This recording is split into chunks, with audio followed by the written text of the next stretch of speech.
참 의로운 왕이신 예수 그리스도의 은혜와 평강이 오늘 예배를 드리는 복결교회 교우님들에게 충만하시기를 기원합니다. 오늘 우리가 읽은 이사야 32장은 제1 이사야에 속한 책입니다. 제1 이사야는 기원전 8세기 남유다의 타락이 극에 달했을 때 쓰였습니다. 왕은 우상 숭배에 빠졌고 전쟁 준비로 백성들의 삶은 곤고해졌습니다.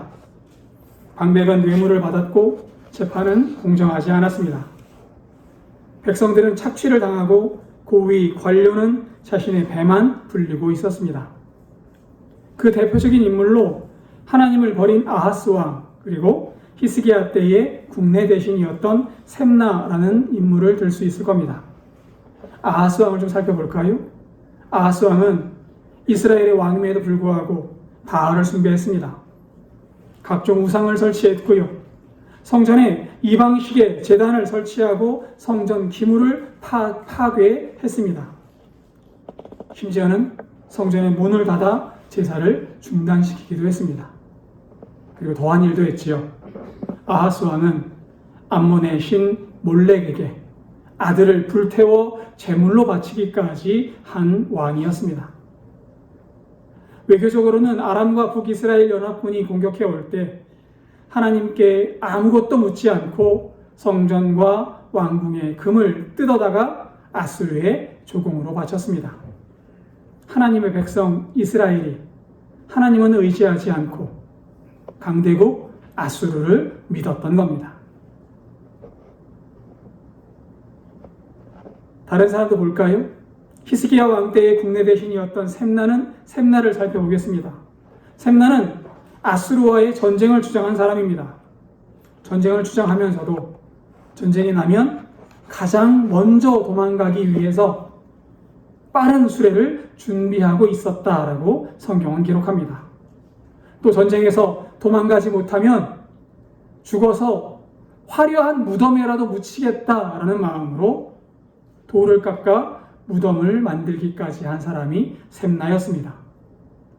이렇게 왕은 하나님을 섬기지 않고 고위 관료는 자신만 생각하던 시대에 쓰인 책이 오늘 본문이 포함된 제1 이사야입니다. 이사야 32장은 이렇게 이야기합니다. 지금까지 유다의 왕은 불의하고 무능했습니다. 고위 관료는 자신만 생각하고 백성들을 착취했습니다. 그러나 장차 이 모든 불의와 악을 물리치고 새로운 왕이 올 겁니다. 그 왕은 공의로울 것이고 왕과 함께한 방백들은 정의로울 겁니다. 지금까지 불의한 왕만 보고 부정한 관료들만 보았다면 하나님께서 정의로운 왕, 공의로운 방백들을 부르실 것이다, 내려주실 것이다 라고 말하고 있는 겁니다. 오늘 말씀 1절을 볼까요? 보라, 장차 한 왕이 공의로 통치할 것이요 방백들이 정의로 다스릴 것이며. 지금의 불의를 물리치고 장차 오실 왕은 공의로 이스라엘을 통치할 겁니다. 더불어 장차 올 왕의 방백들은 정의로 이스라엘을 다스릴 겁니다. 공의라고 번역된 히브리어는 체다카라고 합니다. 체다카는 단순히 도덕적으로 의롭다는 뜻이 아닙니다. 하나님과 바른 관계에서 나타나는 의로움, 하나님과 올바른 관계를 맺고 있을 때 체다카라고 하는 거예요. 공의로 다스린다는 말은 하나님의 뜻에 따라 이스라엘을 통치한다는 말입니다. 악을 물리치고 하나님의 사랑을 따라 백성을 다스리게 될 겁니다. 누가요? 장차 올 하나님께서 보내주시는 왕이 약한 자를 보호하고 억울한 사람의 눈물을 닦아줄 겁니다. 우상을 버리고 가난한 사람과 고아, 과부를 돌볼 겁니다. 장차 올 왕은 하나님의 마음으로 이스라엘을 통치할 겁니다. 또 장차 올 왕의 방백들은 정의로 이스라엘을 다스린다고 기록합니다. 정의라고 번역된 히브리어는 미슈파트라고 합니다. 이 말 역시 단순히 도덕적으로 정의롭다라는 뜻이 아닙니다. 미슈파트는 하나님의 뜻을 이루기 위해서 실천하는 것, 하나님의 뜻을 이루기 위해서 몸을 움직여 실천하는 것을 미슈파트라고 합니다.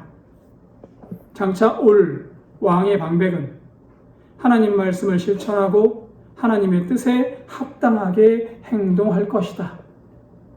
장차 올 왕의 방백들은 공정하게 재판할 겁니다. 뇌물을 받지 않을 겁니다. 가난한 백성을 착취하지 않을 것이고 약자를 괴롭히지 않고 보호할 겁니다. 지금 이스라엘의 왕은 하나님의 뜻을 거역하는 왕입니다. 지금 있는 이스라엘의 왕은 우상을 섬기고 하나님을 신뢰하지 않고 백성을 보호하지 않습니다. 방백들은 뇌물을 받고 재판은 공정하지 않으며 가난한 자, 힘없는 자를 착취합니다. 반면 장차 올 왕과 방백들은, 하나님께서 보내실 왕과 방백들은 지금의 왕과 방백들과는 다를 겁니다. 백성을 위하고 가난한 사람을 보호하고 억울한 사람을 위로할 겁니다. 뇌물은 받지 않고 재판은 공정할 겁니다. 장차 올 왕은 하나님 나라를 이루고 하나님의 공의와 정의를 실현한다라고 이사야 선지자는 이야기합니다. 여러분, 기대되지 않습니까? 하나님의 정의가 실현되는 나라, 하나님의 정의가 실천되는 나라, 그곳을 하나님께서 예비하고 계시다는 거예요. 누구를 위해서요? 여러분들을 위해서요. 그리고 2절입니다. 또 그 사람은 광풍을 피하는 곳, 폭우를 가리는 곳 같을 것이며 마른 땅에 냇물 같을 것이며 곤비한 땅에 큰 바위 그늘 같으리니.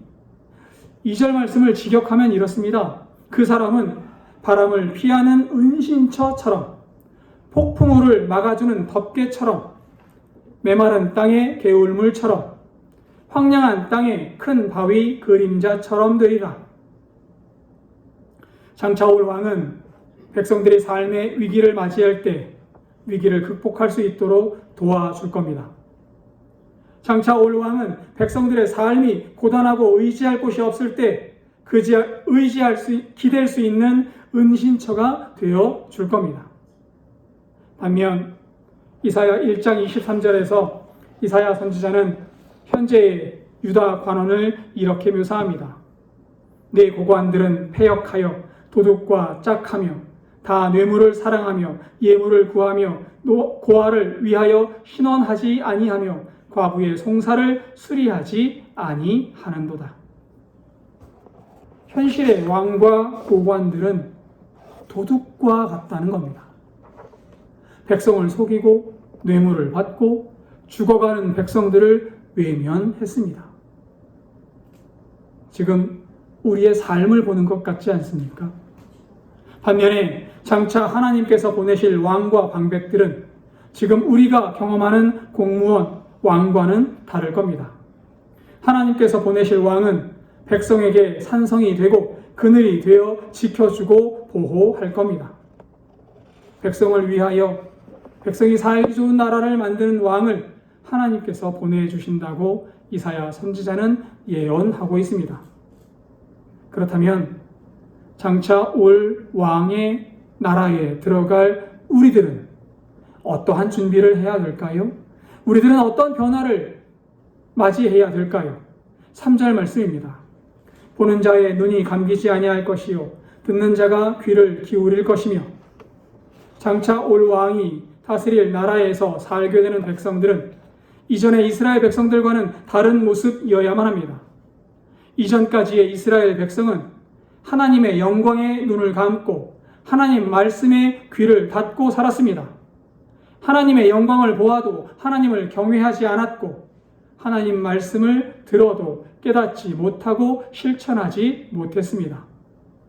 장차 올 하나님 나라에서 살게 될 백성들은 이전까지 눈 감고 귀 닫았던 모습과는 다르게 하나님 경외하는 삶을 살게 될 겁니다.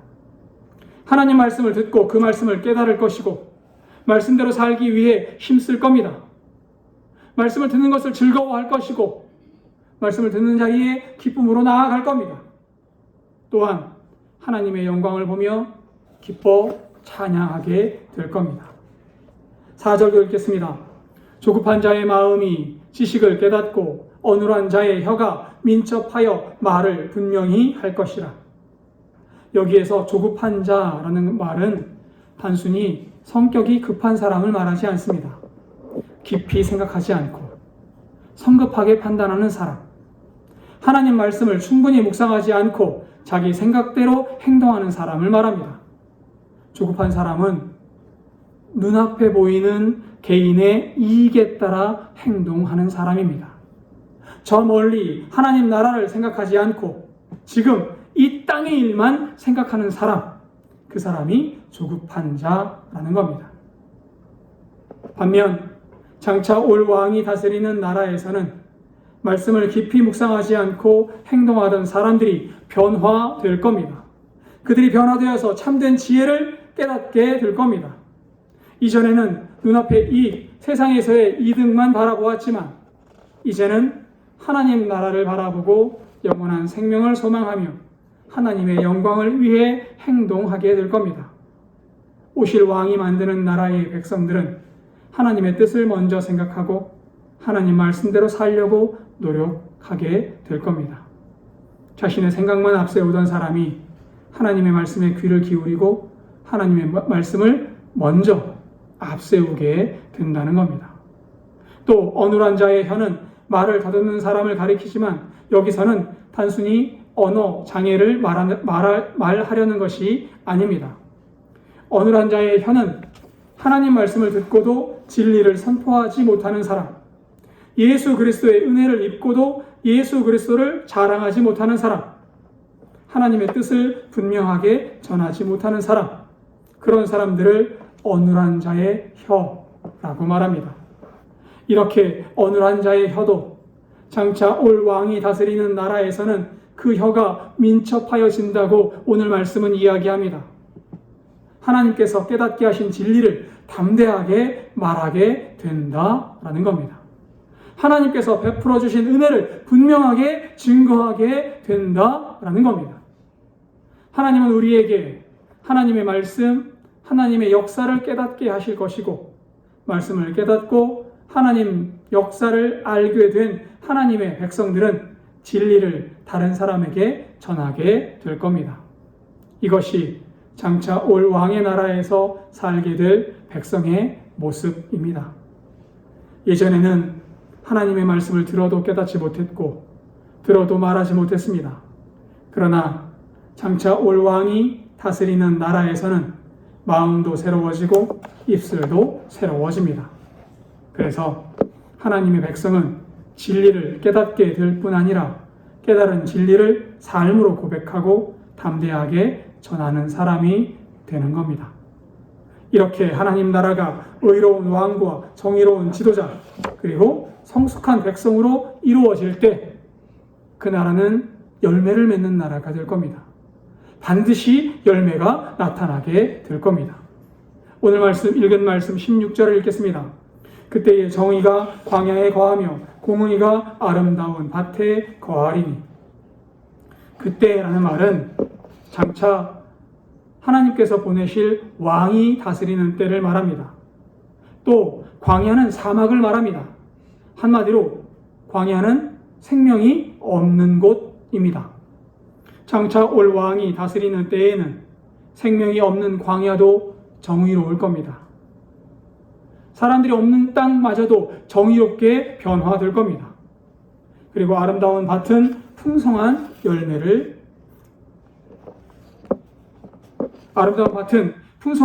맺는 곳입니다.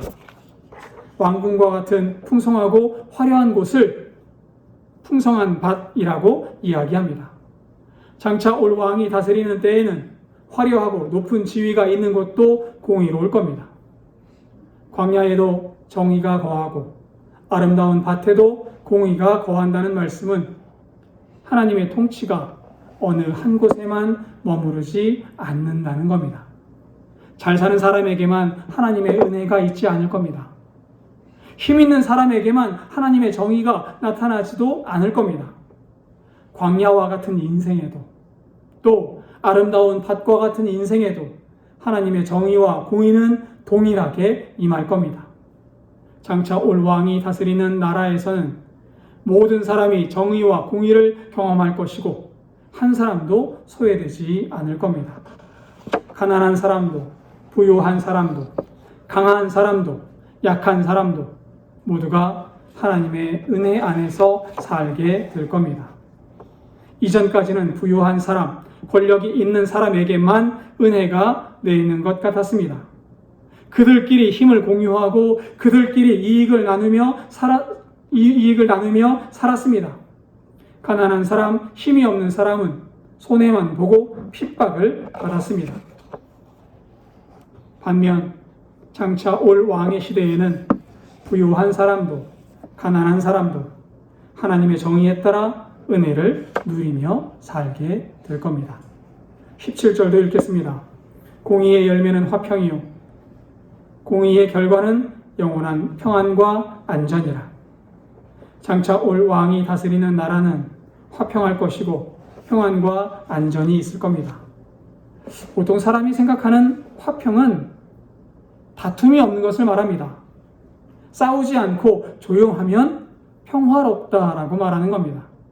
그래서 흔히 화평을 만들기 위해 갈등을 덮어버리기도 합니다. 잘못을 못 본 척하고 불의를 그냥 지나가기도 합니다. 우리는 종종 싸우지만 않으면 화목하다라고 생각하곤 합니다. 그러나 성경은 그것을 화평이라고 부르지 않습니다. 말을 안 하는 것을 화목이라고 할 수 없지 않겠습니까? 조용하다고 평화로운 것은 아닙니다. 그 아래에는 긴장과 불안이 내포되어 있기 때문입니다. 진정한 화평은 공의를 포기해서 얻는 결과가 아닙니다. 오히려 진정으로 정의가 실현될 때 참된 화평이 찾아옵니다. 죄가 해결되지 않았는데 평안할 수는 없겠지요. 마음 한켠이 억울하고 원망하는 마음이 있는데 진정한 평화를 누릴 수도 없을 겁니다. 불의가 그대로 있는데 안전하다고 할 수도 없습니다. 불의가 언제 나를 향할지 모르는 상황에서 안전을 누리지는 못할 것이기 때문입니다. 하나님께서 죄를 심판하시고 억울한 사람의 눈물을 닦아주시고 모든 것을 바르게 세우실 때 그때에야 비로소 참된 화평이 시작되는 겁니다. 그래서 성경은 공의의 열매가 화평이라고 말합니다. 세상이 말하는 평화는 잠시 싸움을 멈추는 것일 수 있습니다. 그러나 하나님께서 주시는 평화는 죄와 죽음의 문제가 해결된 뒤에 주어지는 영원한 평안입니다. 그래서 하나님께서 주시는 평안은 불안하지도 않고 원망도 한탄도 없습니다. 18절도 읽겠습니다. 내 백성이 화평한 집에 안전한 거처와 조용히 쉬는 곳에 있으려니와.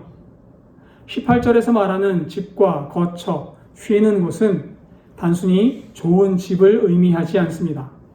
집과 거처, 쉬는 곳은 하나님의 보호 아래에 있는 삶, 그런 삶을 의미합니다. 세상에는 여전히 전쟁이 있고 질병이 있고 눈물이 있습니다. 그러나 하나님께서 다스리시는 나라에서는 전쟁도 없을 것이고 질병도 없을 겁니다. 더 이상 두려움 때문에 잠을 설치는 일도 없고 아파서 한숨을 쉬는 일도 없을 겁니다. 그때에는 미래를 걱정하며 불안해하지 않아도 될 겁니다. 하나님께서 친히 왕을 보내시기 때문입니다. 왕을 통해 하나님께서 하나님의 백성과 함께 하시기 때문입니다. 하나님께서 보내신 왕이 이룰 나라, 그 나라의 평안은 이 땅의 평안과는 다를 겁니다. 이 땅의 평안은 불안전하고 언제 깨질지 모르는 평안입니다. 그러나 장차 올 왕의 나라에서는 완전한 평안, 깨지지 않는 참 평안을 누리게 될 겁니다. 그래서 예수님은 이렇게 말씀하십니다. 평안을 너희에게 끼치노니 곧 나의 평안을 너희에게 주노라. 내가 너희에게 주는 것은 세상이 주는 것과 같지 아니하니라. 복길교회 교우 여러분, 이사야는 장차 오실 의로운 왕을 바라보았습니다. 그리고 그 왕의 공의와 정의로 이루실 나라를 바라보라고 이야기합니다. 비록 우리가 사는 현실은 정의롭지 않고 세상은 불완전하지만 다시 오실 왕은 하나님의 정의와 공의를 이루실 겁니다. 우리가 마음 편히 살아갈 나라를 만드실 겁니다. 안전하고 화평하고 기쁨이 넘치는 나라를 만드실 겁니다. 이렇게 공의와 정의를 이루실 오실 왕, 하나님께서 보내실 왕을 성경은 메시아라고 부릅니다. 그리고 우리는 그분을 예수 그리스도라고 알고 있습니다. 장차 오실 왕 예수 그리스도께서 정의와 공의의 나라, 화평하고 안전한 나라를 만드실 겁니다. 그러니 하나님을 믿는 우리는 이제 그리스도의 보혈로 말미암아 예수 그리스도의 나라 백성이 되었음을 깨달아야만 합니다. 우리는 눈을 뜨고 귀를 열어야 합니다. 예수님의 영광을 확신하고 예수님의 말씀을 깨달아야만 합니다. 그래서 예수님과 함께하는 주님의 백성으로 하루하루를 살아가야 합니다. 우리가 이 땅에 살고 있지만 우리의 소속은 장차 오실 왕의 나라, 하나님 나라에 속한 사람들임을 기억하시기 바랍니다. 우리는 하나님의 말씀을 따라 예수님과 동행하며 살아야 하는 예수님의 사람들입니다. 그러니 오늘도 내일도 예수님과 동행하시기 바랍니다. 오늘도 내일도 예수님의 백성으로 행동하시기를 바랍니다. 제가 이렇게 말씀을 드리면 어떤 분들은 이렇게 물으실 거예요. 나만 하나님의 백성으로 살면, 나만 정직하고 나만 하나님의 말씀대로 살려고 하면 다른 사람은 거짓말하고 죄를 짓는데 나만 손해보는 거 아닙니까? 라고 말하는 사람들이 있을 겁니다. 걱정되고 불안하겠지요. 그러나 그때마다 이것 한 가지만 믿으시기를 바랍니다.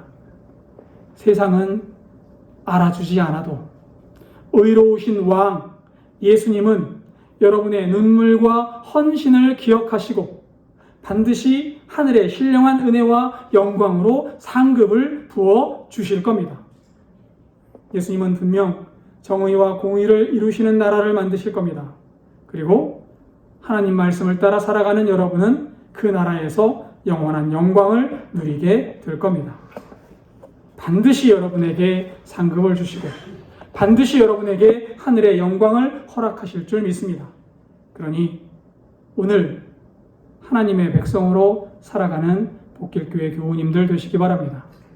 오늘 예수 그리스도의 사람으로 행동하는 복길교회 교우님들 되시기를 바랍니다. 교회 안에서 서로를 존중하십시오. 옆 사람을 높이시기 바랍니다. 어려운 이웃이 있다면 외면하지 마시고 정직과 사랑으로 행동하시기를 바랍니다. 그렇게 살면 하나님은 우리를 하나님 나라의 백성으로 높여 주실 줄 믿습니다. 또 하나님의 백성으로 사는 우리를 통해 하나님의 공의와 정의가 세상에 보여지게 될 겁니다. 오늘도 하나님 백성의 삶을 살아가는 복길교회 교우님들을 통해 하나님의 정의와 공의가 세상에 널리 선포될 수 있기를 기원합니다. 기도하겠습니다.